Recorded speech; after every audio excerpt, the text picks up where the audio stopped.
प्राचीन भारत में उज्जैन नगरी में राजा विक्रमादित्य राज्य करते थे। वे बहुत ही न्यायप्रिय और दयालु थे। राजा विक्रम सभी को समान समझते थे। वह अपनी प्रजा से बहुत प्रेम करते थे।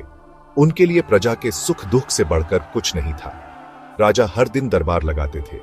वह प्रजा की फरियाद सुनते थे। राजा विक्रम हमेशा सही फैसला देते थे। उनके फैसले से सभी लोग खुश होते थे। राजा विक्रम बहुत बहादुर भी थे। वह किसी से नहीं डरते थे। वह हमेशा सच्चाई के लिए लड़ते थे। राजा विक्रमादित्य एक आदर्श राजा थे। एक दिन एक भयानक खबर आई। एक दुष्ट राक्षस ने पास के जंगल में आतंक मचा रखा था। यह राक्षस बहुत शक्तिशाली था। उसने गांव वालों को बहुत परेशान कर रखा था। राक्षस हर रात गांव में आता था। वह लोगों का खाना चुरा लेता था। वह उनके घरों को तोड़ देता था। गांव वाले बहुत डरे हुए थे। उनकी जान पर बनाई थी। गांव वाले राजा विक्रमादित्य के पास मदद मांगने पहुंचे। वे बहुत दुखी थे। उन्होंने राजा को अपनी समस्या बताई। गांव वालों ने कहा, राजन, हमें इस राक्षस से बचा लीजिए। राजा विक्रमादित्य ने गांव वालों की बात ध्यान से सुनी। उनके दुख को समझा।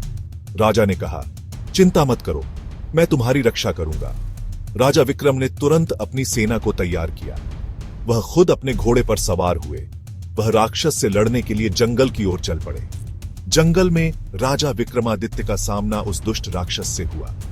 राक्षस बहुत बड़ा और डरावना था। उसके दांत बहुत तेज थे। उसकी आंखें आग की तरह लाल थीं। राक्षस ने राजा विक्रमादित्य पर हमला कर दिया। राजा विक्रम और राक्षस के बीच भयंकर युद्ध हुआ। राजा विक्रम बहादुरी से लड़े। उनके पास धर्म की शक्ति थी। अंत में राजा विक्रम ने राक्षस को मार गिराया। गांव वाले बहुत खुश हुए।